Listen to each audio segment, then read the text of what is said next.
ఈరోజు భగవద్గీతలో మొట్టమొదటి అధ్యాయంలో 21, 22, 23 శ్లోకాలకి ప్రతి పదానికి అర్థము తాత్పర్యం తెలుసుకుందామంటే. గురు బ్రహ్మ గురు విష్ణు గురు దేవో మహేశ్వర గురు సాక్షాత్ పరబ్రహ్మ తస్మై శ్రీ గురవే నమః. అర్జున ఉవాచ సేనయో రుభయోర్మధ్యే రథం స్థాపయమే అచ్యుత. 22వ శ్లోకం.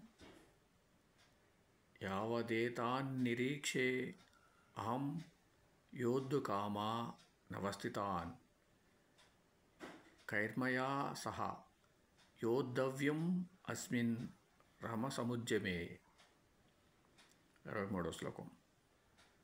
యోత్స్యమానా నవేక్షే అహం యా ఏతే అత్ర సమాగతః ధార్త రాష్ట్రస్య దుర్బుద్ధేః యుద్ధే ప్రియచికీర్షవః. అర్జునుడు ఉవాచ పలికెను.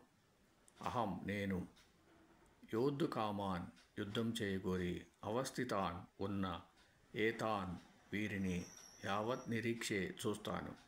అస్మిన్ ఈ రణసముద్యమే మహాయుద్ధభూమిలో కైః సహా ఎవరితో మయా నాచేత యోద్ధవ్యం యుద్ధం చేయవలసి ఉందో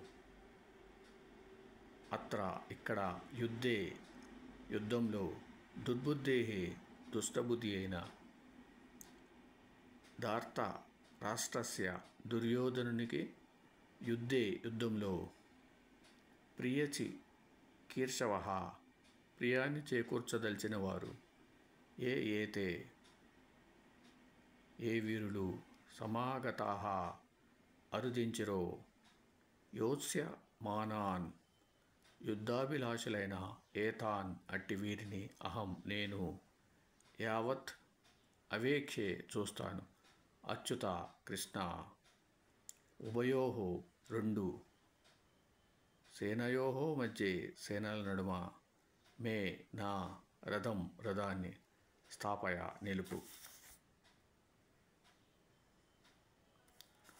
తాత్పర్యం 21, 22, 23 శ్లోకాల తాత్పర్యం.